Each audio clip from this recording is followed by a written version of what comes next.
Okay, and we're back. Well, we're back. All right. Hi, everybody. Episode 2. So, as you're casing the joint, John, Yep. he says, "Okay, you guys look like you're about as ready to go as you can go. The day is real short. Just hold on tight." He snaps his fingers. When he snaps his fingers, a few things happen in this moment.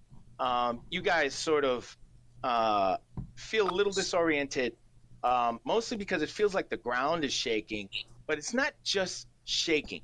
What happens here is a sort of cascade effect where the ground itself, and it's made of marble. We're talking the entire floor is marble, even into this room, which sort of goes against, you notice now, maybe the whole hunter's motif. But the floor itself starts to sort of crack, and this happens in a split. As he snaps, it's almost like the world slows down for a very quick moment in time. And floor cracks, the floor heaves and disappears, and you all begin falling. In the moment of your falling, before you even have a chance to sort of get your bearing, you are instantly transported. There's a blink, and sort of in that blink of time, a flash happens, and you are now somewhere else. I would like you all to give me perception. And I forgot to mention. No, I'll hold off. Let's do some perception. Where the hell are we?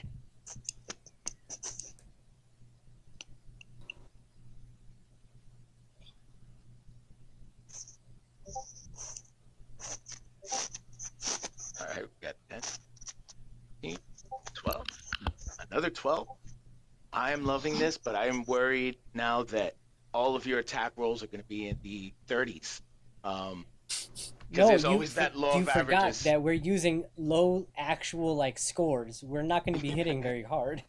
Yeah, everyone else is, yes. Rafael is not so much, but we'll. I have a 15 in my strength. That's not good for a level 7 fighter. That's true. I just happened to remember that it was like 18s all over your character sheet. I don't know why. No, I have 15, 15, 14, 15, 17 wisdom, which makes no sense for a fighter, and 16 charisma. Well, you're just a wise person. Thank you. Sometimes you can't help it, right? It's just the way you work. It just those words of wisdom just come out randomly. Mostly is bullshit though. Yeah, well, it happens. That happens. Are we gonna do it? Are we really gonna do it? Well, I find as it turns interesting out, that as Alt Peter said that, I somehow don't ask. That was the GIF that I fell across. Gotta love that yaoi. Oh my I was God. looking for something else, but that came across when Peter said. As it turns out, you guys are doing it. You are now in a new place. Your first impression, for most of you, is that the flash lasted a little longer than you expected. Normally, just a blinding white light, or rather, you'd expect the blinding white light to sort of just dissipate quickly, especially in what you assume was some sort of magical transportation you just underwent. But Alt Peter, I should say, should I call you by your stage name? Yeah, you can call my character Maven. That's fine. Okay, Maven. All right, Maven. We'll at least have one character that is actually playing fantasy roles. So we have Maven. Maven, you notice. This isn't necessarily that the flash lasted longer than normal. Your eyes are adjusting. You were inside, and all of a sudden your sort of pupils had to, they were dilated or whatever, and they had to sort of adjust to where you are. You all at least immediately know that you are not inside anything anymore. You are actually outside. But Maven, you notice that you feel the sort of familiar earthen, sort of underfoot, but you can assume, and as your eyes sort of start to come back and sort of give you some actual information to your brain, you notice that this looks like a sort of like a desert. You are in a sort of desert environment. The heat that you start to feel is sort of encouraging that that feeling. So as you all sort of get settled, that white will start to come down. It's still affecting your perception. You have to squint a little bit to get a feel for your surroundings. But all of you definitely feel at least a sort of almost oppressive heat. You are absolutely in some desert environment. Do I see? You're not entirely sure where. Do I see the Minotaur man person? As you all adjust and as your eyes are starting to come back to sort of normal and get used to the sky that you've just been plopped into, you don't see any person specifically around you. If you like, may you all give me perception checks. Actually, no, let's go by the same perception checks, not bogged down with whatever. Maven does see this, and let's just say since you're looking for the guy, maybe you'll look in the ground. You all notice you are absolutely on sand. It is that sort of soft, sort of dusty sand, not like a desert like Utah, if we want to get into real space here. This is more of a dune type of desert where the sand itself shifts with the winds. Ooh, soft sand. Yeah. And it's sort of like, if any of you were named Anakin, you would hate this kind of sand because it gets in everything. And so you do notice, let's just say the two of you do notice, Maven and John, that there's a sort of, it looks like there are footsteps that lead away from where you are. Otherwise, there would be no bearings. And in that moment, you actually just hear in all of your own heads a sort of disembodied voice that speaks to you and says, sorry guys, I don't know if that was too big of a transition or not. I know that happens once in a while. Sorry for sort of surprising you, maybe, who knows. So if you guys could follow those footsteps that are in the dunes, the winds are going to blow that away real fast. So the sooner the better. If not, I could sort of maybe guide you. But if you could follow that, you're going to see a sort of, sort of a group there. If you could kindly dispatch them and bring me that vial, we'll get this day going. And if you survive, then at least it shows you guys have the gumption. So best of luck. And sort of in your head, there's a thumbs up sort of image, like you're being encouraged. All right. So we have Rafael using his soldiering skills to track the footprints. It's been some time since you've been in wars, but it's like riding a bike. You sort of know how these things work, especially in the desert. It looks like Krzysztof wants to help out. Oh, look at that. Damn. You guys are fucking incredible. Look at the exact same fucking goddamn numbers. But, Jesus hey, how'd Christ. you get a +6? I'm a fucking hermit. Yeah. Because your Hero so Lab Krzysztof. sheet says +3. No, I looked over at my background and I didn't understand why the fuck I picked religion and whatever. Oh yeah, I see religion here for some fucking reason. Yeah, it made absolutely no sense. So I actually swapped it out for what is it? Survival and stealth. Yep.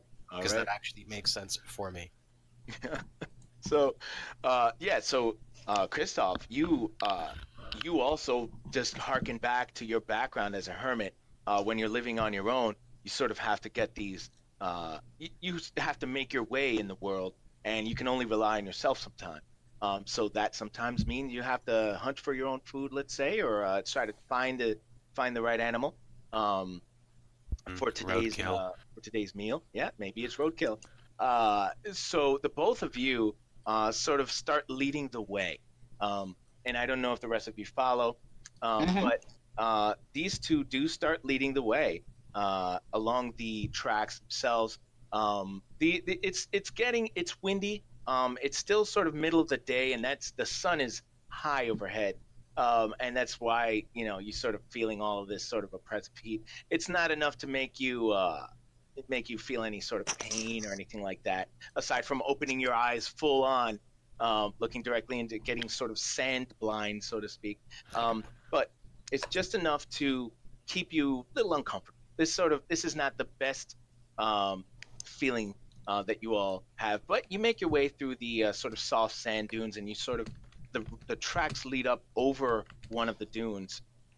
It's not a particularly tall dune. We're talking about maybe 10 feet, but it's just enough. Noggin fogger. I know what the noggin fogger was. I remember having it negotiated. So it'll come into play. Yeah.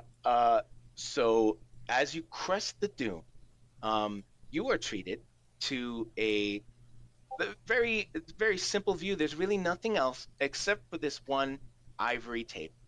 It's got a single column holding it up in your traditional sort of, let's say, Greek style architecture. Again, delving into real space so that it's easier to describe. And this table happens to hold a vial. It's very simple. This seems to be probably one of the easiest jobs you guys are ever going to do. And so this is about, let's say, this is about 60 feet away as you crest the dune. And for the most part, the footprints lead right up to that. And there's no one there? There doesn't seem to be anyone around. So it's just a random shiny object out in the middle of nowhere. Out in the middle of nowhere. You guys, yeah, go ahead. I'm gonna want to detect magic. You can detect all the magic you wish. How do you detect the magic? So you're gonna sort of detect in that area, right? In that one spot. That doesn't have a range, does it? Well, we sense. Oh no, I have to sense magic in the presence of magic within 30 feet of me. Yes. So we're not 30 feet away from this thing yet, right? Okay. No. And this is a cantrip, right? Detect magic is a level 1 spell, but I have it as a ritual. Okay. Yeah. Well, yeah. So, it is 30 feet. Where it is right now is about 60 feet. Okay. And sort of as the dune goes down, it's right at the bottom of the dune, and the rest of the sand sort of is flat for the for the rest of the way. It's not like it's a valley. It's not at the bottom of anything except this dune, and for the most part, sand is being kicked up here and there.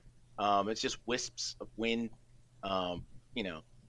Aside from that, it looks there's no tumbleweeds or anything around here. Just the desert, as far as you can see.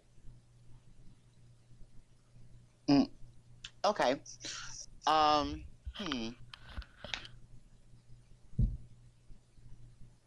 If you wish, yeah, you can definitely get within 30 feet. I'm actually first just to test to see if anything is hidden around there. Mm-hmm. Sure. I'm going to cast minor illusion about like in front of myself. Okay. And kind of use my malleable illusion trick to make that illusion of myself walk forward toward the table. Okay, I see what you mean. Yes. And so you don't have to have like any you don't have to be within range of this illusion like to keep it up, right? It just works.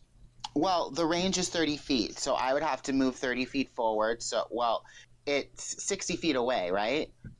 It is 60 feet, yeah. So I would have to move 30 feet forward, and then I'd be able to move my illusion the other 30 feet. It's just like another way of making an unseen servant. Say it again. Is it just like another way of making an unseen servant? No, this is a completely illusory copy of myself that I can now actually move and control because of my malleable illusion feat. Ooh.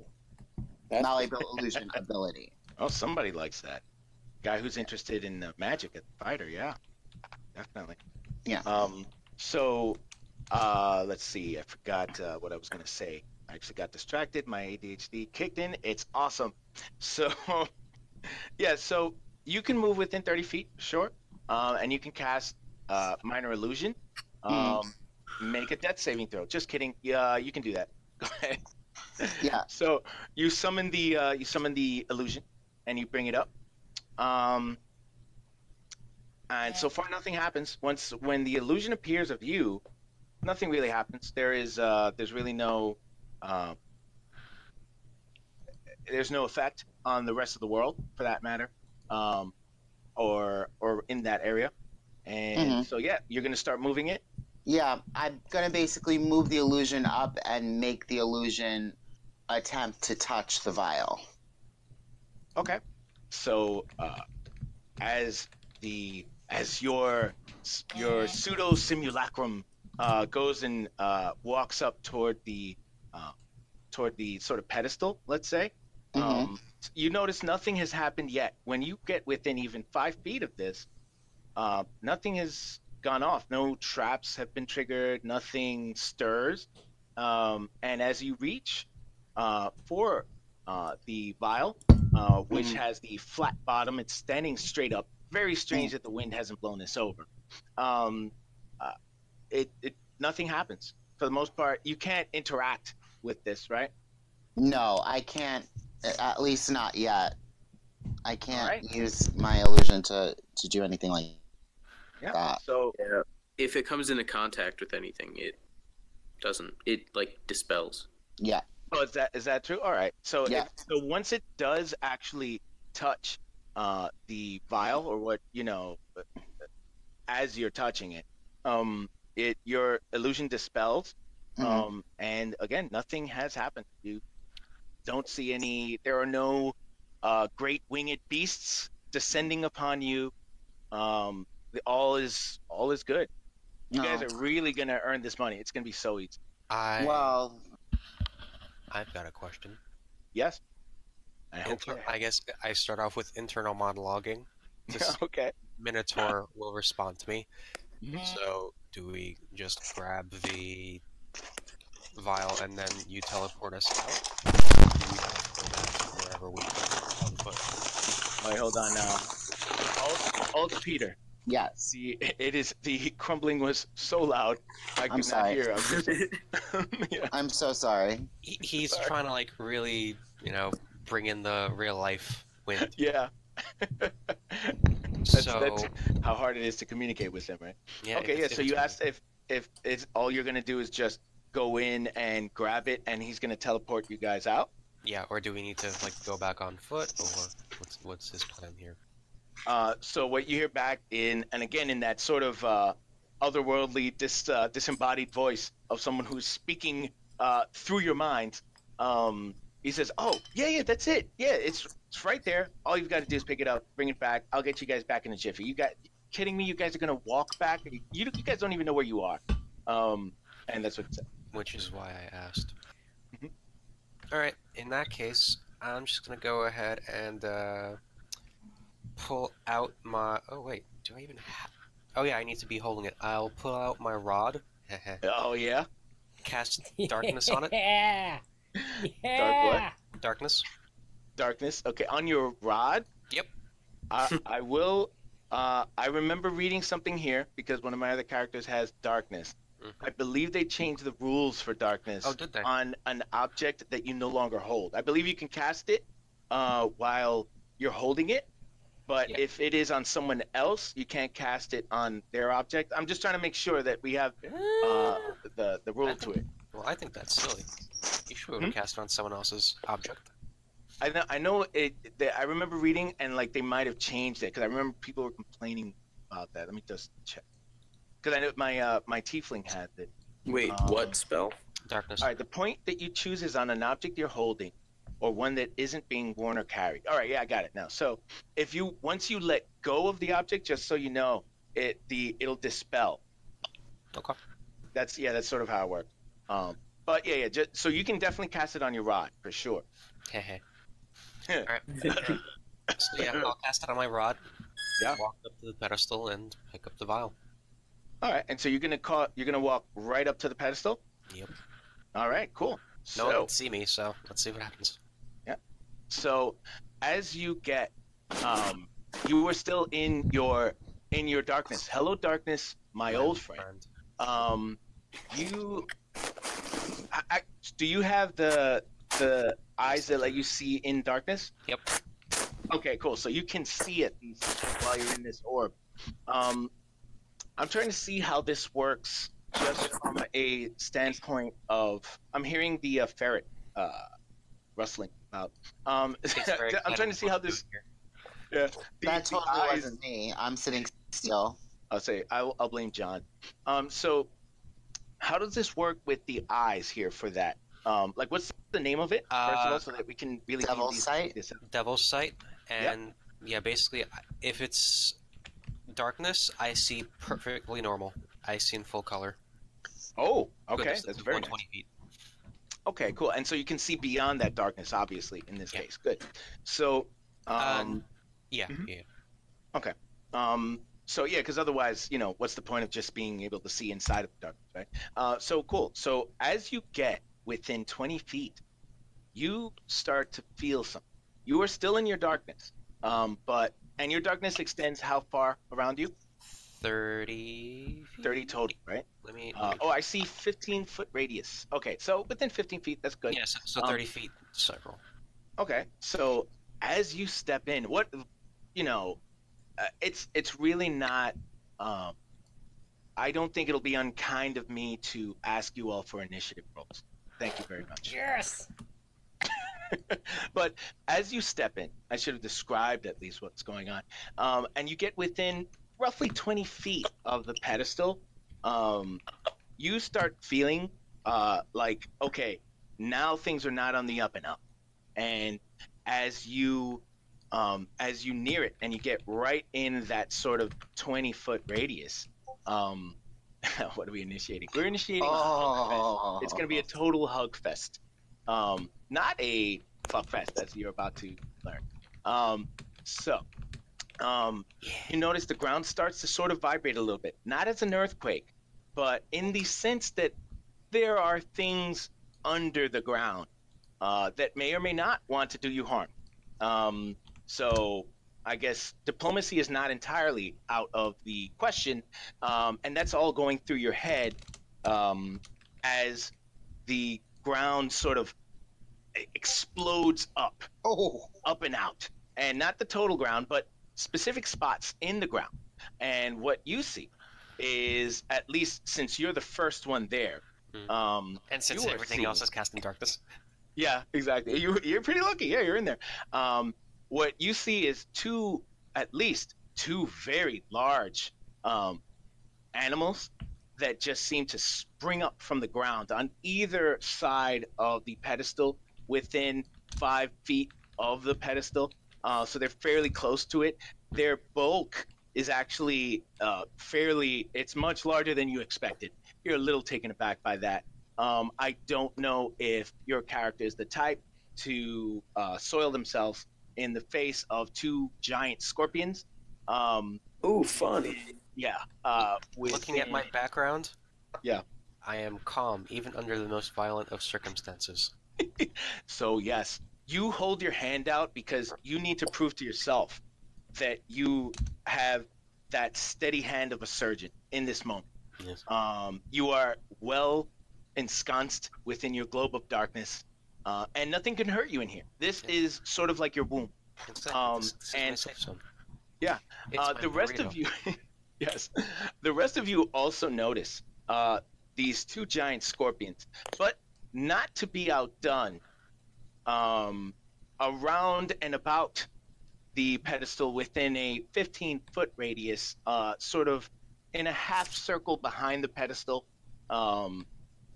are, a few more explosions. not as large as the scorpions, no, but maybe equally intimidating. And I guess we'll see if that's true or not. We do have a certain amount of humanoid creatures that come out of the ground.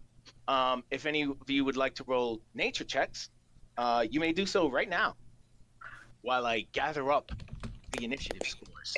You all rolled so high, and I'm proud of you. Let's see, 5, 8, 10. And Rafael, actually. A 16. Yeah, he has a 16. No, his initiative was a 25. I'm still going. No. I'm still back. No, it was he rolled 2d20. He didn't keep the highest. Oh, I lied. Oh, my bad. It'd be 16. All right. So, give me one moment. I'm actually You're a trying to... phony.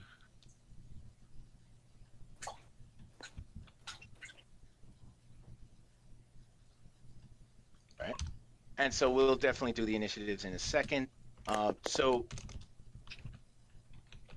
I'll just at least describe, so maybe you guys might not know what the fuck is going on in front of you. So we got a 16 already, and we've got, is that a 20? All right, good. I like the sound of all of that. So what you guys, is that everybody, or is John gonna roll as well? Nah, I'm not gonna roll. That's cool. I feel with how low my initiative was, yeah. I got a 6. I didn't notice shit. That's very good. Today is opposite day, so you win.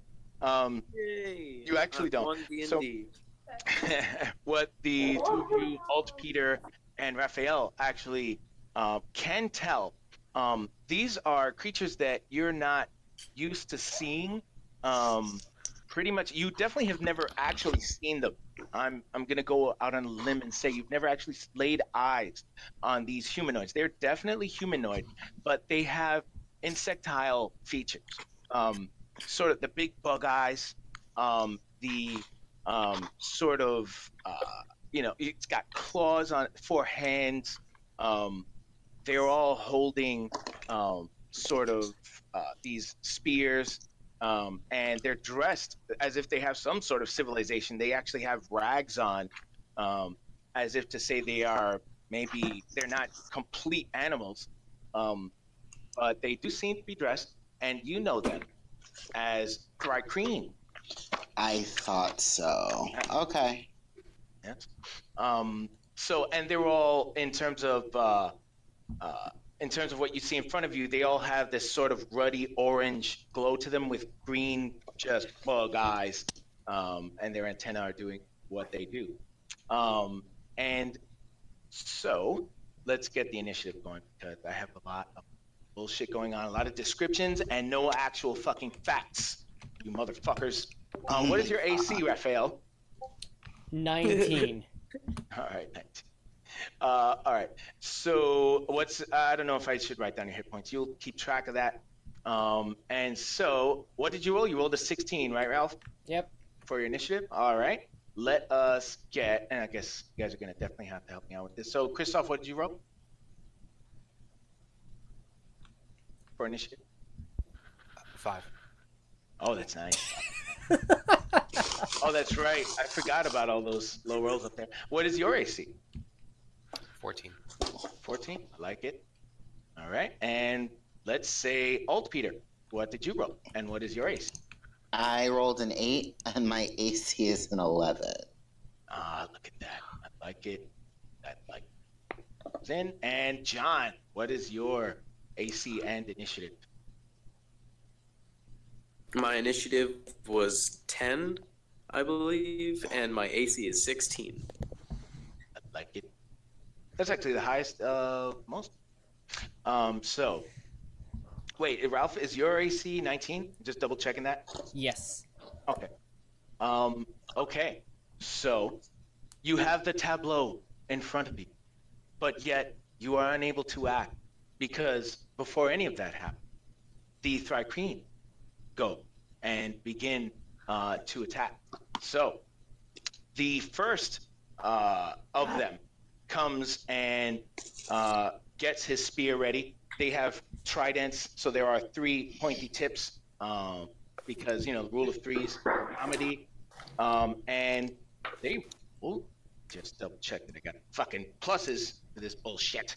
Sorry for cursing. It's very good. Definitely meant for mature viewers. Yes. All right. So they go up to. They do not notice they can't see what's inside of this darkness. Obvious. So they see it moving towards them. Oh. They do see that actually. They never. I'm assuming you stopped, and initiative usually implies that you stopped. Exactly. But so what they see is a globe of darkness, obviously. But what they also see is a wonderful maven that happens to be about 30 feet away. And the first Thry Queen will come and attack you with great, furious vengeance for even attempting to get past their magical or whatever defense. And they do roll an 11. An 11, does that hit? Oh, it hits exactly. Not with shield. Oh, someone's using their reaction. Damn. We're fucking playing D&D. Hell yeah, straight off the bat. Yeah. Reactions. You have no con, right? Who, me? Yeah. Yeah, my con kind of sucks. You are squishy. Yep. Your con is what you were born with, and it's the best you that you can be. Oh, sweet. What the hell is up? Okay. So, so you're going to use a reaction, cast shield. Basically, it nullifies. So when it goes to stab you with a spear, and it sort of ululates as it's doing it, just disgusting sound coming from its throat. If you assume there's even a throat, there are definitely mandibles. The spear just basically, as it hits, the shield comes up as a reaction, and it actually pushes the spear tip aside, temporarily confusing that Thry Queen. The next Thry Queen comes up, and it rolls. It will also attack you. And I apologize, but this is a 22. Yes, that definitely hits. What you feel... Actually, wait. Does shield last for the round? Shield lasts until the start of my turn. Okay. All right. Well, in this case, that would make it a 16 current, right? Yeah. So the 22, even the natural fails. Overcomes it. So you do feel the shield went up. The first Thry Queen was not successful, but that second one sort of seemed to have enough confidence to stab you again, and it does hit you. Luckily, you only take 4 points of damage, as it sort of doesn't find full purchase. Let's say. Okay. Now, I should have gotten a little bit of your orientations. Are the rest of you, were you guys coming toward the pedestal, or were you staying back up sort of near the top of the dune? I would have been still on top of the dune. Okay. And the same for John, I'm assuming? Well, when I saw both of them going forward, I just would have gone with them. Okay. All right. So that means... Because I just realized I'm in the desert. I was just in someone's house. Oh, well, that definitely means that you now have to figure out what you're going to do with an 18 rolled against your AC. Me? No, Oh. that means John. Yeah. So since you were sort of also near, that next third Thry Queen goes and takes his spear, sort of jabs at you, and rolls an 18 against your AC. That definitely hits. Oh, that's a sad story, but it's one that we're just going to have to follow to the end. You also take, in this case, you take 4 points of damage as well. And the fourth one then goes, and it will also try to attack you. In this case, it will roll a 10. All right, and so I'm assuming that misses from what I see here. It does. So that one misses as he hits. And sadly, gentlemen, it is not your turn yet. It is the giant scorpion's turn. Oh my god. Oh, wow. So Yeah. Yeah, I mean, honestly, you guys really should have rolled high initiatives. I mean, it was on you. This whole entire thing was on you guys. And what did you roll? You rolled 5s. You rolled 8s. You rolled mostly bullshit. I got a 16. Yeah, you got a 16. That's true. I got a 10. Halfway there. Yeah, they actually didn't roll that high anyway. I think that the air elemental, not air, the Thrycreen had like at 18 on that one, and then yeah, the other ones had. Oh yeah, I fucked it up. The Scorpion had 20 for initiative. But so either way, we'll just do it this way because I have it in order there. So the giant Scorpion is going to come up on poor Maven, who was just casting an illusion spell. There really was no need for all of this aggression. In fact, Maven didn't even do anything to deserve a 12 against AC. My AC is a 16 currently. Of course. So the first Scorpion's attack, the Scorpion's first attack misses you. The second attack that it has with its other claw rolls with that. +4. That is an 11, and it does not hit you because your shield is still up. The next Scorpion is going to begin. I was really hoping these Scorpions had like burrow or something like that, like something like a burrow speed, but yeah, of course you do. Other stuff. So in this one, the other Scorpion is going to stand in front of the pedestal, waving its claws menacing. Not entirely sure what's going on with darkness, but it's such a black darkness that it almost draws its attention, almost like a moth to a flame, except the exact opposite. It's black. But it doesn't enter it. Still has a sort of, seems to not necessarily fear it so much as it's unsure of what to do with it. And it will, seems to steady itself in front of the pedestal itself and gets its claws ready. And now shit's gonna get real because it looks like it's Raphael's turn. Get ready. And he's 60 feet back. I am noticing that the squishy dude in front of me is getting attacked a lot. So I'm going to move up 30 feet just so I can it'd be somewhere close by. But I'm still going to attack. Oh shit. I didn't know. Crossbows. Yeah. So you've got 2 Thrycreen in front of Maven. I will aim at the one that is currently attacking him. Or are they both attacking him? They certainly did seem to. Okay, left. I'll aim for the left one. All right, we will call him Reginald. We'll attack Reggie with what sort of attack? What kind of attack are we talking about? What? That's a crossbow? So I have a question. Yes. Did you walk 30 feet directly in front of it, or did you just move forward a little bit, but far enough away? I don't. Well, you said I was 60 feet away. I only moved 30. Yes. Okay, all right. So, but Maven was 30 feet as well. So, right, if I understood correctly, Maven moved 30 feet and then cast an illusion that went the extra 30 feet. But actually, I'm incorrect. I said that wrong. You aren't 60 feet away from the action, so to speak. You're just 60 feet away from the pedestal. You're 30 feet away, obviously, from Maven. Correct. So, yeah. So now that is properly explained. So if that's the case, would I be standing side by side with him? That's up to you. You can sort of retcon that a little bit now that you know exactly what's going on. Like, what would you have done tactically as a soldier? I would try to get next to him if I can. Okay. That's a good soldier. Now, you're attacking with the crossbow. Question. Yeah. If I'm standing next to him, do I get advantage?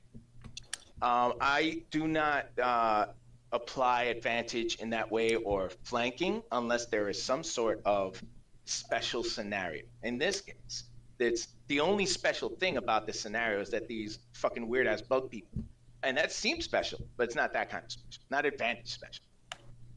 Oh, wait, so you don't get advantage on being next to the person when you're attacking? Like if Peter's standing next to me, that's not how you can provoke advantage? Isn't that to help another? We'd have to be flanking, so you'd have to be behind him. I'd have to be in front of him. Ah, gotcha. All right, Yes. so never mind. I'll just do that regular attack. Like a Thri-Kreen Oreo. Mm. So you're gonna attack with a ranged weapon. Do You can you melee. have some sort of You know. provision? I have crossbow expert, so being within 5 feet of hostile creature doesn't impose disadvantage on your attack rolls. That is unfucking believable. And I love that you rolled a 20, so you can roll that damage because you're gonna hit the shit out of this guy. Right in the face! What kind of disrespect is that? You're like, yo, leave my friend alone. Here's a fucking crossbow bolt to the freaking mandibles. So, that is 8 points of damage. But that's just my first attack. I am a fighter after all. No, of course you are. 15 is, yep. That is a And hit. that definitely hits. All right. Got 8. And also because when you use the attack action and attack with a one-handed weapon, which the light crossbow is, you can use your bonus action to attack with a hand crossbow you are holding. Ah, yes. Who knew that the power gaming would exist in this game? I only hit could've for like so guessed? little though. Yes, that's true. It's not like you're doing like fucking 58 points of damage every hit. But that's fine. I mean, you're only like level 7 or whatever, right? Yeah. 19 is a hit. So my question is, I'm a little loose on the crossbow expertise rule, especially for this because it's not like a campaign or anything like that. So are you using the same crossbow or another crossbow? It's the same one. It's been sage Okay. advised. You can use the same Yes. one. Perfect. So you had 8, 6, and 3. And so that's 15 points of damage. Right? Not that great for a. That's fine. Well, I will tell you a little secret. Reggie woke up this morning feeling awesome. And right now, he's not doing that great. Yeah, he better not be. Yeah, Reggie kind of feels like shit right now. He just got. I just want you to know, these things are not always known. You can't. Who can tell the strangeness of these insect-like creatures? Can you gauge their emotions? No, you can't. But Reggie does look like a piece of shit right now, and you've done pretty well. So, is that the end of your turn? That will end my turn. All right. So now, whose turn is it? But the man in blackness. That's Krzysztof. Krzysztof. Yeah. Oh, is it? In Yes. that case, so obviously I didn't say how I moved in darkness, whether I moved right past Maven or not, but I'm gonna assume that I'm off to the side so that the line of sight between the pedestal, me, and Maven can still see the pedestal, so I'm not obscuring him with darkness, right? If that is the dream you wish to live, let it be so. Okay. I just want to test one thing here super quick. You basically want to make sure that that Maven at least has a line of sight to the pet. Actually, Well, you went to grab the Yeah, grab the thing on the pedestal, right? Yep, I did. So then the pedestal would be still shrouded in darkness, so I wouldn't be able to see the Okay, pedestal. I No, wasn't well, I wasn't just to be asking clear. if I could block that, if I could prevent that. I'm just asking you, the DM, if that's how you're seeing it, because Okay, I never so- specified. So before you had gotten to within 20 feet of it, this happened, right? So you're not covering the pedestal with any darkness on its own. But if you want to say that you were off to the side, let's say you were approaching it from a certain angle. I'm going to that's say I fine. wasn't that smart, so Okay. no, I didn't do Yeah. that.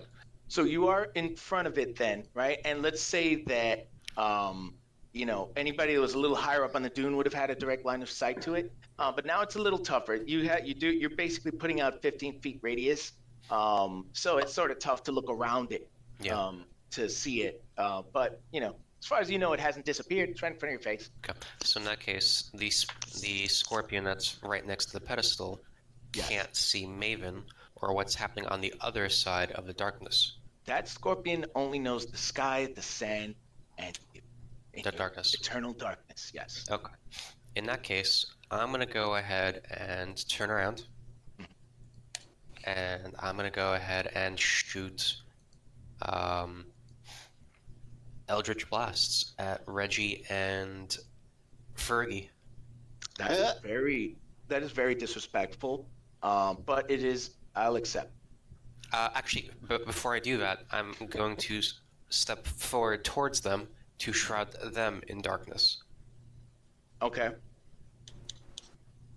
And then I'm gonna fire at them. Okay, wait. So here's the thing. Does that not change? Does it not create a separate darkness and dispel your own? No. Why? Are you just being silly? No. I thought it was a concentration spell or something. Yeah, I mean, I can still concentrate if you like, so I can, maintain the spell and cast Eldritch Blast. I'm all for Eldritch doing that. Blast Wait. doesn't require concentration. Yeah, Eldritch. There you go. No. What I mean is, you said you were gonna shroud them in darkness. Yeah, as in I'm going to move forward and Oh, I'm in sorry. my darkness. I thought he was casting it twice too. No. Yeah, that's what I thought. Yeah, okay, no problem. All right, Eldritch Blast away. Okay. So you're gonna do that first, or then move and then do it? Move and then shoot. Okay, And cool. the reason why is that Okay. because Oh. I have the advantage. Jesus. I have the high ground, Anakin. Not really. I have the low ground. You have the dark ground, yeah. All I right, have the dark ground, Fergie and Reggie. So you rolled two. Oh, these are both of your shots. 22 and 25. Yeah. That is perfect. And you were attacking. Were you attacking Reggie? Reggie first and then Fergie. Okay, so your first attack does hit Reggie, and Reggie is not gonna like what happens. I would implore you to roll your damage on Reggie's attack. Let me just make sure I'm doing the right damage here, real quick. Only 15d6. Nah, nothing that crazy.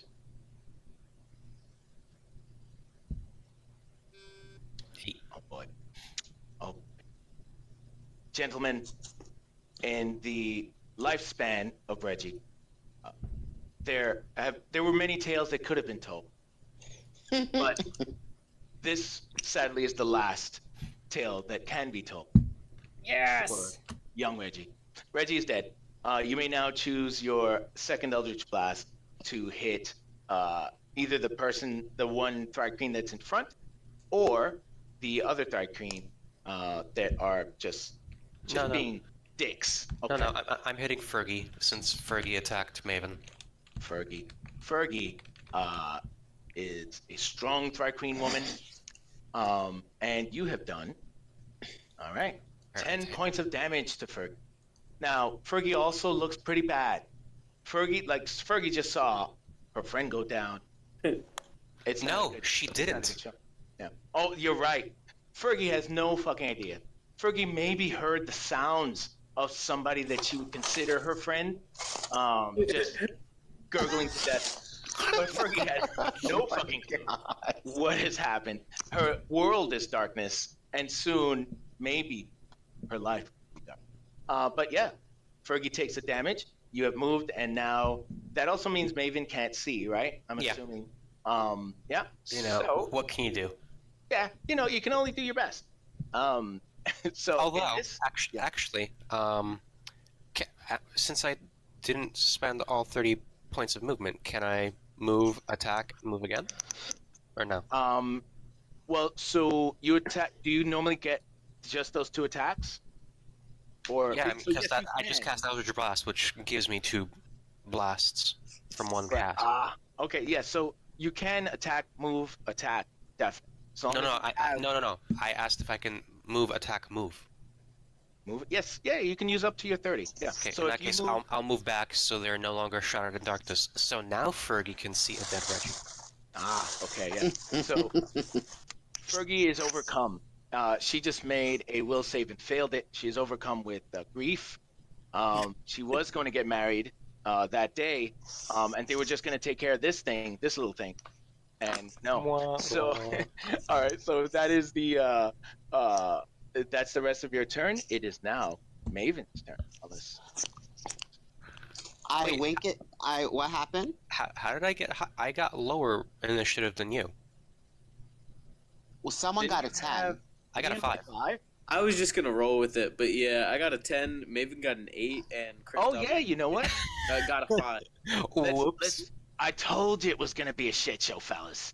Yeah. So the initiative tracker I have didn't actually sort them the fucking proper way. That's why. Now that explains why the scorpions went behind the Thri-Kreen. All right. Well Let's put John up because John definitely was higher than Maven. Mhm. So yeah, it's John's turn. Okay, well, all I see is big magical darkness since he moved back the 30 feet, right? Yes, but now Now Maven you can is see the back. Thri-Kreen. Yeah, you can see the Thri-Kreen and Maven. You see one less Thri-Kreen.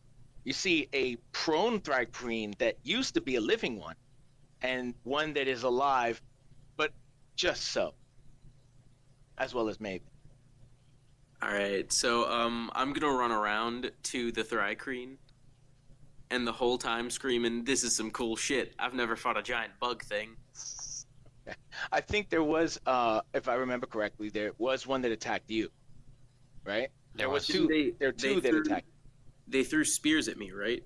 No, they jabbed spears at you. Oh, They walked up to you. Yeah. They jabbed you with spears in the manner of savages. Okay, I thought they actually threw them at me.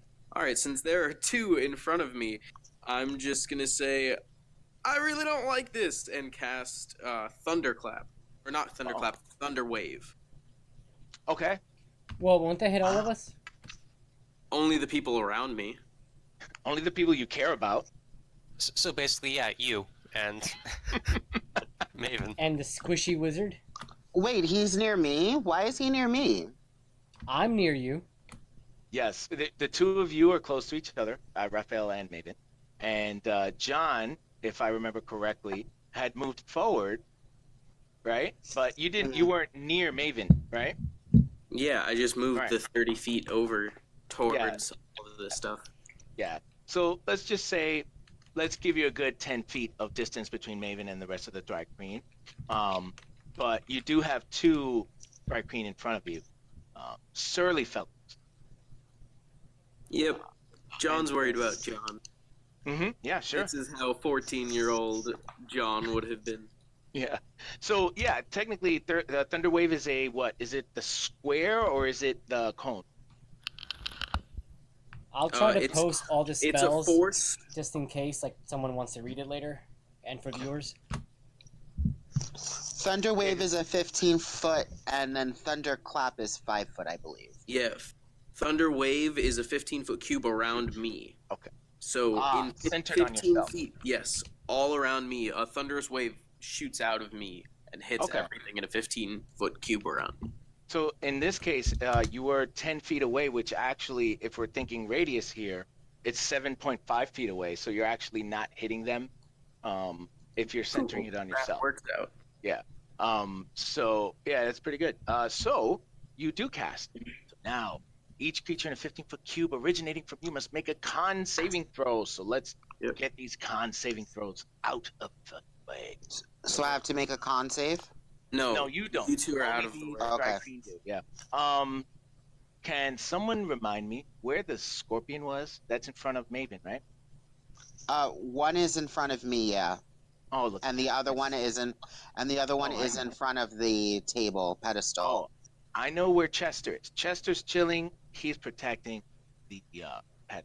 All about Chester. That's his name. Definitely not something else. So, I got a 13 for one of the Thri-Kreen. We can give him any name we want. And the other one, oh shit. The other one gets a 5. So both of those fail my spell save. Oh, that's a good story for you guys. Not so good for these guys. So do you want to roll it or should I? What, the damage? Yeah. No, you can roll the this is all Okay. yours. These are your spells. I have no power over your spells. What a mad thought.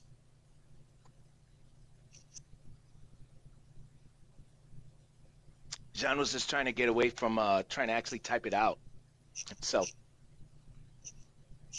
And they were also pushed 10 feet away from you. Just that's a Woohoo. nice little detail. So they take 15 points of damage, and That's the a lot. That is so much. 10 points. All right. I hear So they women. roll. Women's hope. All right. Yeah, So my all girlfriend is petting my cat, and my cat is shedding intensely. Drooling. Oh, drooling. Thought it was shedding. All right. That So too. the two Thrycreen in front of you, we shall name them Lucius and Terrence, are blown away 10 feet. They also take 10 points of damage. And they are looking like they're in bad shape. Like Fergie was in bad shape, and these guys look like they're in the same boat. And they were going to be part of, they were the bridegroom and the maid of honor. Don't ask. Terrence has his ways. And yeah, that's pretty much it. You pretty much fucked them up. Is that the whole of your turn? No, that happens, and then I'm gonna double back, so I'm flanking the thing that was attacking Maven.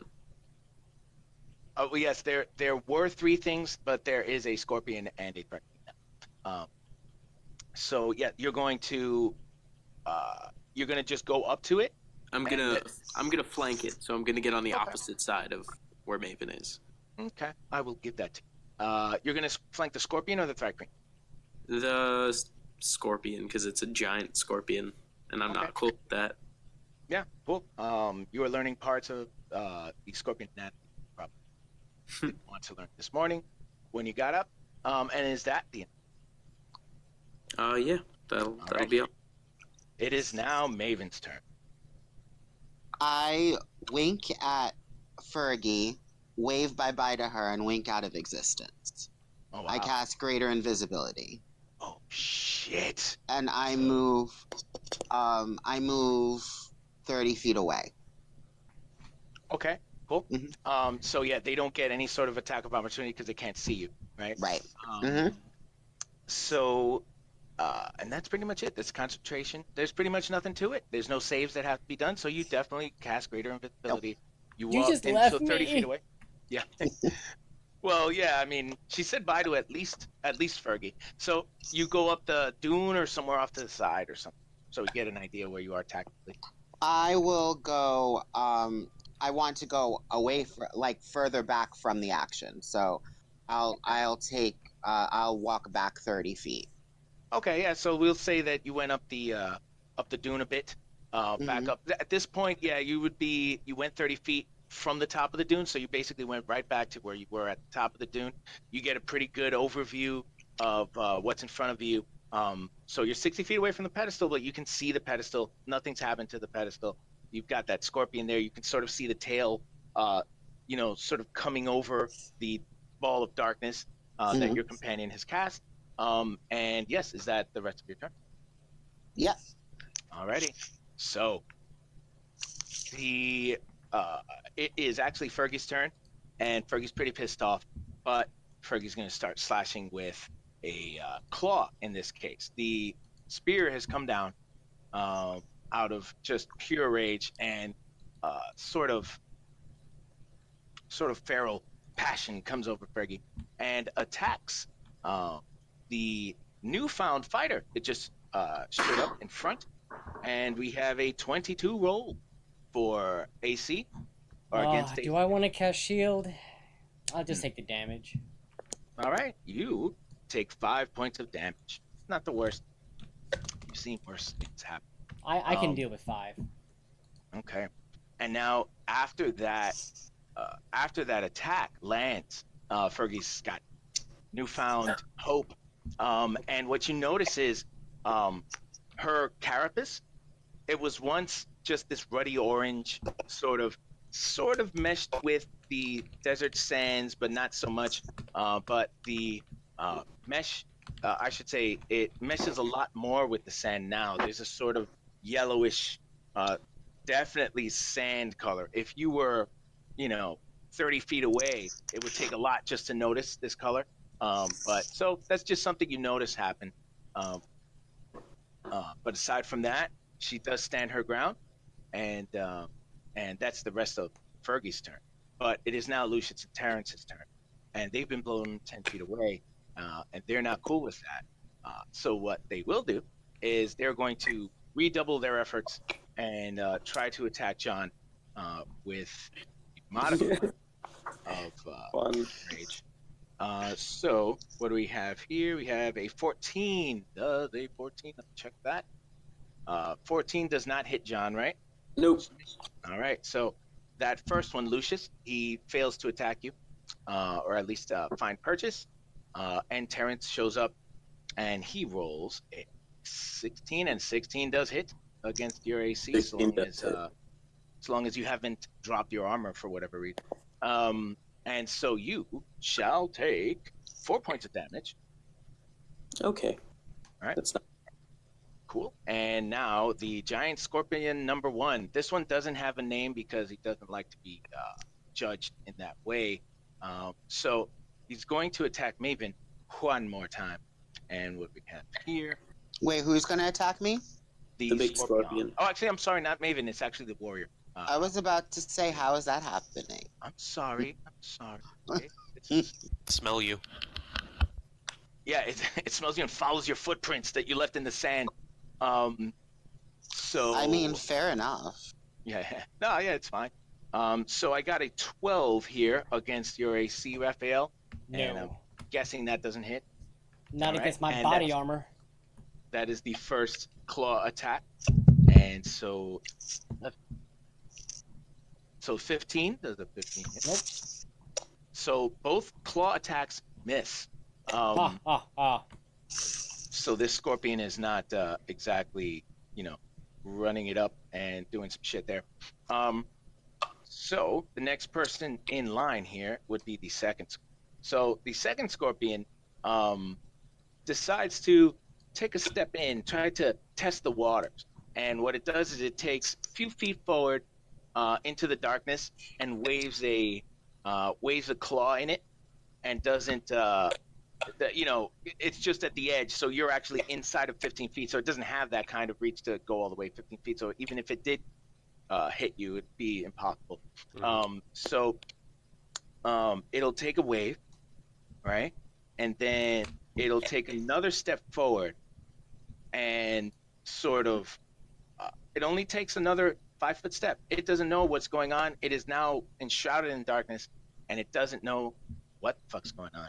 But the claws are ready. It's still sort of waving. It's trying to find purchase in this darkness. You can see that. Nobody else can really see that. It does have a tail, and the tail itself is outside of that darkness. So sort of, let's say, half of its body is in this right now, and that is its turn. It's trying to be very careful and sort of skittish, which is a good word for an insect-like creature. It is Raphael's turn. So, there's still one in front of me, right? You have Fergie and the scorpion who has no name. That's all the enemies, right? In front of you, yes. There is also Lucius and Terrence around John, and which are Thrycreen, and the other scorpion who is being curious.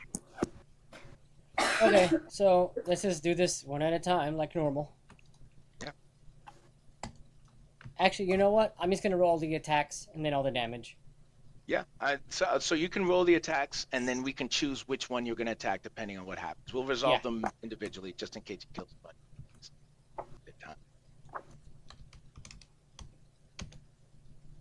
All right, that is a 13. All right, so that is going to miss that first one there. The second crossbow attack. So, all right, that first one, who is that aimed at? Fergie? All right, so you aim your crossbow, you try to get it right on Fergie, right between the big bug eyes, but your bolt sort of careens off of her carapace at a weird angle, doesn't cause any damage. You basically miss on that first one. Your second attack is a 10. That is also a miss. Right, that is also meant, sad to say, but the third time's a charm, and you do hit with that 20. So if it's Fergie that you're hitting, roll that damage. That's nice. I like that damage. Is Fergie still alive? Fergie is still alive. So you know what? Fergie needs to die. I'm gonna action surge to do Oh, 3 more shit. attacks. Get the fuck out of here. So let's get those crossbow bolts buried in somebody. Hopefully we can make this happen. Bless you, whoever that was. Thank you. All right, So so only the last one hits. yep, only the last one hits. You shoot another volley of bolts, and most of them, you think maybe it's because she sort of tried to camouflage her carapace. Maybe it's for some reason the desert heat is making It's you. probably I'm probably dehydrated. Yeah. You guys did bring water, so you might want to drink that up. All right, so These light 3 crossbows are so weak. damage. Kind of far. But yeah, you did 3 damage there, right? And so that's more than no damage. But Fergie is really, really bad off. It took 6 attacks to get 7 damage. Yeah. Now you know how Munch feels. There you go. Oh. So yeah. So Fergie is still up, but the legs are shaking. She's not doing so well. It is now Krzysztof's turn. Even though he rolled a 5 on initiative, really should be the last one. But it's just okay. yeah. I asserted myself like I did with the darkness. Yes. Okay. In that case, since The scorpion is physically up, sort of right in your face. You can see it, but you can tell it has no idea where you are specifically. It's just sort of grasping at the darkness in this case. So I'm gonna go ahead, and since it is in darkness and cannot see, I'm going to move and position myself so that now I am behind it. Okay. But it's still inside the darkness. And I try to maintain, and I try to maintain it so that it's always been in darkness the entire time while I was moving around it. Does that make sense? If that makes sense. Okay. So you want to make sure that it still can't see, right? Yeah, it still can't see that I moved behind it. Okay. Sure. So give me 1 second. Actually, here. Actually, before I do that, I'm gonna attack it first, and then I'm gonna move behind it. That sounds like an awesome maneuver. Please roll your attack. Hey, I still have them. 25. Oh, that hits. Both of them? Well, yeah, I didn't really notice so yeah, definitely the 25 and the 15 hit. Oh shit. So you hit with both Eldritch Blasts. I'm assuming these are Eldritch Blasts. Yep. I'm sure there's definitely magic associated with these attacks. Hold on. So using your advantage, you shoot out 2 bolts of arcane energy, of eldritch energy, energy born from a magic you are not even familiar with yourself. Totally. I just read it in the book somewhere. Yeah, you read. You found the book. You started reading it. It could have been a porno, but no, happened to be Dark Invocation. So, damn, 1d10. Warlocks are no joke. So we've got that's a total of 19 damage. Yeah. You definitely do hit. You score its carapace, right, like you get maybe part of it right in front of the mouth area, and it's all mangled. So if it wanted to like sort of eat you, probably couldn't do that for the next couple of weeks. And you score its carapace there. Do 19 points of damage. And then I'm gonna move behind it. Okay. Yeah. You know, it can keep moving forward. It's fine. Sure it can. I'm actually trying to do math and I'm failing. Math. Fun fact: Discord will do the math for you. Yeah, that's true. That's true. All right. So that scorpion's it's in pretty bad shape. It's actually in rough shape. And the fact that it's still in darkness, it really doesn't know. It's starting to, after you move out of the way, after you shoot your blast and you sort of move out of the way, I would like a stealth check from you, Krzysztof, just so that we can get an idea how well you do this. There is still the sensory, you know, element here. Oh, you know what? I fucked up, but don't worry about it. We'll just keep doing this because this is, let's just say these scorpions probably not the best of their breed. How about that? We'll just say that. So 9 damage. Okay. No. That was I mean 9 stealth. 9 right? stealth. Got. All right. You're in luck. The scorpion itself begins thrashing sort of wildly in front of it, but you sort of slip around and use the advantage of darkness over it. And it Stop. it cannot catch you. It thinks you're still in front of it. You keep the darkness in its eyeball, so it's still there. And you don't back away, right? Nope. You just stay right behind it. Okay. Can't touch this. Yeah, can't touch this. All right. So, all right, it is John's turn. All right, so I've got 2 Thrycreen in front of me and a Scorpion behind me.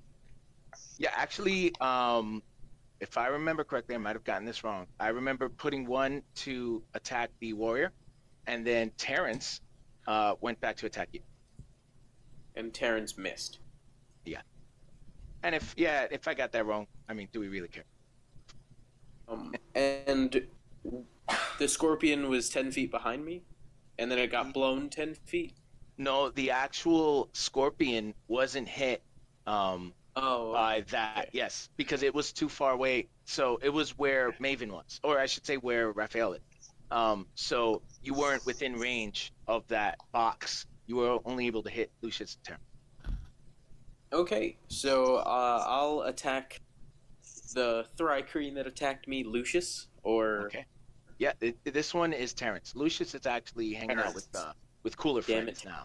Yeah. You gotta get this right. I mean, come on. What else? Damn it, Terrence. I'm kind of pissed off that Terrence has not only stabbed me once, but tried to a second time. Yeah. I don't like that too much, so I'm pulling out that machete and hand axe, and I'm going to attack with my hand axe first. Shit. Yeah, this is not normally the beginning of good friendships, right? When you start with tridents, I mean, where else can you go from there?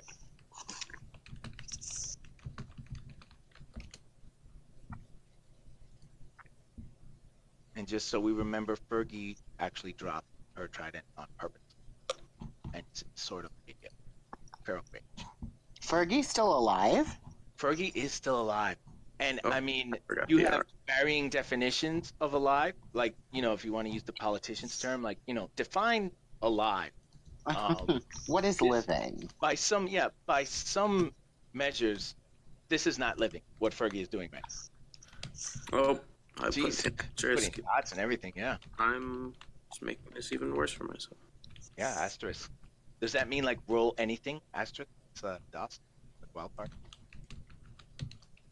All right. Oh, 22. So my hatchet attacks, and then I'm going to attack with my machete with my offhand.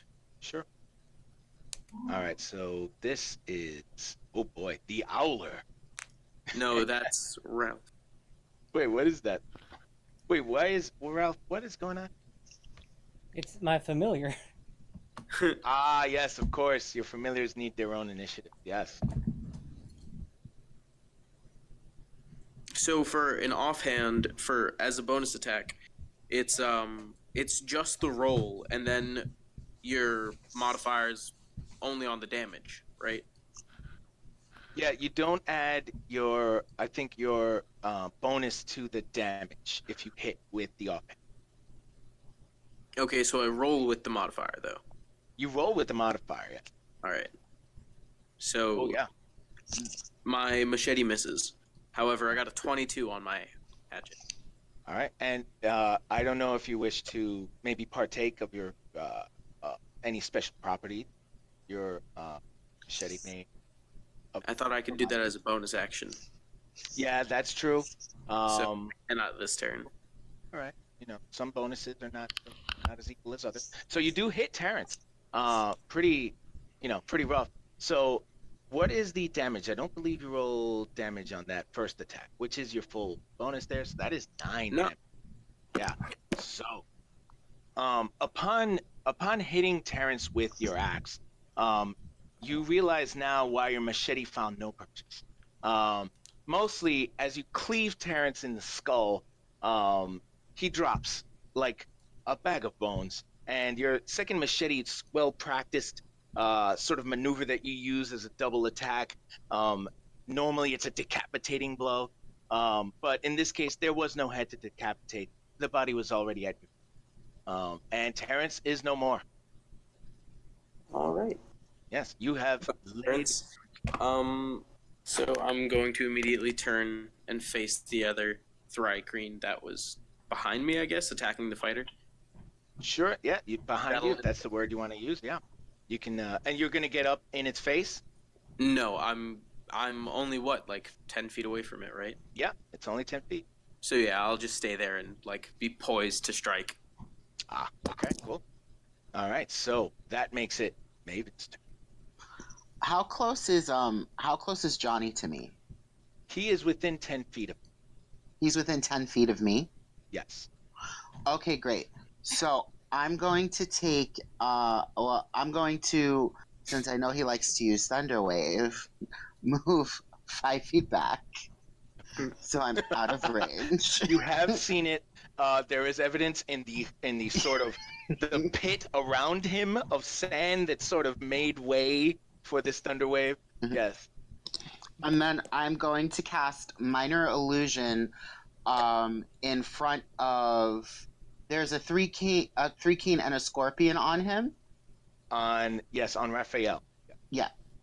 Actually, wait. I'm sorry if I got that On wrong. Johnny. Did you ask whether Johnny was 10 feet away from you or from Rafael? From me. I keep fucking this up. He's 30 feet away from you, 10 feet away from Rafael. Okay, so I want to go up to. I want to be 15. I want to be 15 feet away from Johnny. So I'm Sure. going to move 15 feet forward, and then I'm going to cast Minor Illusion in the line of sight of. You know what? I'll cast it right next to Johnny. So it'll be right next to Johnny, and what will happen is it will look like my form winks back into view, and I'm going to use my improved Minor Illusion to make my illusory self say shit. Okay. So you're still invisible, and this minor illusion sort of just Winks into appears. view. Winks Yeah, into view and goes, oh shit. Yeah, and nobody knows, unless somebody wants to roll a perception. But especially the enemies, who I just rolled for, they have no fucking clue what is going on here. But they do see that you reappeared. Mhm. All right, so you cast Minor Illusion, and what else? And That's an action, so that'll be my turn. Sure. All right, that sounds good to me. And sad. We must now rejoin the action as Fergie. I didn't miss any of you guys' turn. As Fergie is still in a wild frenzy. There is an attack here that's going to happen. And there is a number in my head. It is a 13. Does a 13 hit Raphael? That does not hit me. So Fergie is pretty pissed off. He's gonna try again. Actually, no. In this case, that is basically her maneuver. It is Lucius's turn, and Lucius came in to help out his friend, who was gonna get married that day, and is now looking pretty. And he's going to, and So pretty. ooh, yeah, Pretty and witty. so pretty. And a 20 is rolled. Not a natural 20, but a total 20 against Raphael. 20, you So, said? 20. 20 does hit. 20 does hit, and so why did I freaking do this? Sorry, wait 1 second. What the hell? I had the whole thing at that. I put it away. No reason. Makes no sense. Second here. 4 damage to you again. That's pretty sad. It is pretty sad. I mean, these guys. To be fair, I'm also doing pretty sad damage. Yeah. It's sort of you're radiating an aura. You are a paladin of sad rolls. Yeah, baby. Sad damage. All right, so now it is the giant scorpion that happens to be right next to you, and it is going to begin. And oh boy, so we've got an 18. Actually, I'll just say it rolls two times. So it rolls an 18 and a 19 I've got here. And so those are both going to, I'm assuming, and you shall take, what with these things? I had a whole bunch of shit here. Give me one moment here, and you're about to take 8 points of damage from both, actually no, that's just one. And 4 points of damage. So a total of 12 damage from the giant scorpion. Okay. Who's taking that? Me. That is Rafael. Oh, okay. And it is Raphael's turn. Actually, no, the other scorpion, right? We forgot about the one that's in the darkness. The one only embraced the darkness. It wasn't born in it. So it is sort of still thrashing around. Give me 1 second here. Oh, and If he's in dark, that means he gets disadvantage, right? It's in disadvantage. There is no way that it's going to be able to prompt. It doesn't even know that it's in front of him, right? I'm actually rolling to see whether it has the proper orientation. So in this case, roll me. No, that would be your actions. What was your stealth score before? I forget. I can scroll Yeah, up. but it was enough. Yeah, I think it was, if I remember correctly, it was like an 11 or something like that, or whatever. It was Or 9. Yeah, it wasn't that. And he rolled like garbage for that perception. So, Yeah, it was 9. all right. So he's going to actually roll, and you do notice him turn around, right? But the issue here is that when it goes to, it does sort of wildly try to strike at your general direction. It did sort of get close, but it wasn't close enough. So it does have 2 attacks, and both of the sort of claws are not finding perch. So in terms of its orientation to you, it's not directly looking at you. If that's important to you, it's sort of, let's say it's little inside of 45 degrees off of you. If you want to get into the detail for that. So it is now Raphael's turn again. It's time to redeem yourself. So actually, I want my bird to go. Oh, the bird. Yeah, we could say, to make it easier, it'll go on your initiative.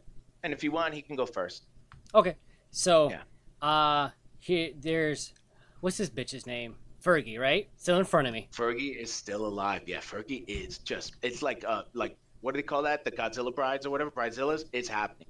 All right, so check it, because I'm about to make this so that I'm about to get some real advanced rule shit happening right about now. Ready? Okay. Okay, so check it. My bird goes up to Fergie, which is only 5 feet away, correct? Just one square. Yes. So, within 5 feet, yeah, they are engaged with you. so I want this bird to take the help action. Ah, yes. Does its help I'm action, familiar with the help. and I still have 25 feet of movement. I can still move my bird. Tell him to go up 10 feet in the air.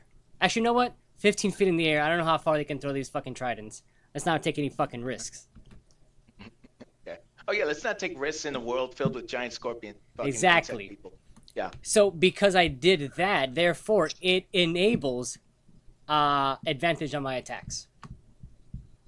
Okay. I have an issue with the fact that it's helping, but then it goes away. So, but either way, you know what? That's not a big deal. Let's just say that your owl, or owlie, what was the name? I think you had like Owler. The owler. Okay, owler goes and sort of attacks, distracts Fergie, who is already sort of distracted already when you really think about it. And let's just say the owl not necessarily attacks, but sort of the flapping of the wings sort of Distracts distracts Fergie.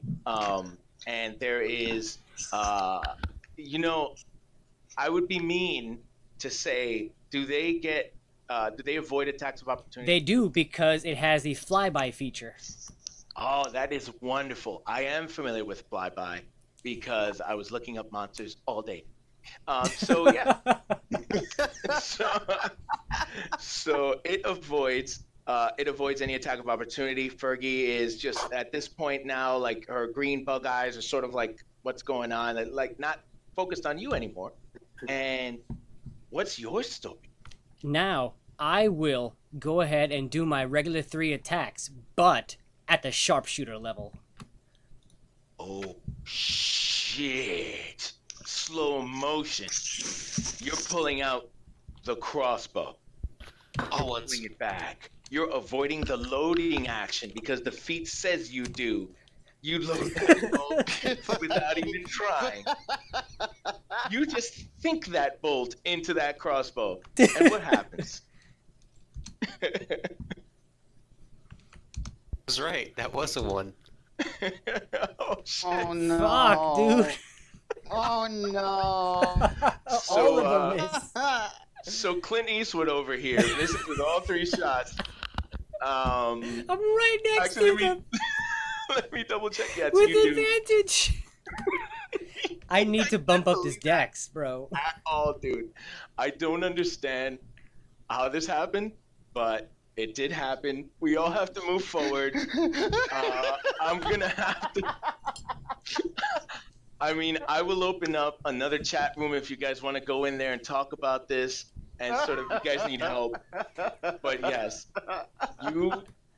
you basically shoot 3 bolts right in front of somebody who, basically at somebody who's 5 feet in front of you that was already distracted. And each one of those bolts missed. I think we need to end the episode here because we're at like an hour 25. Yeah. Let me go into the next episode. Hold on. Okay.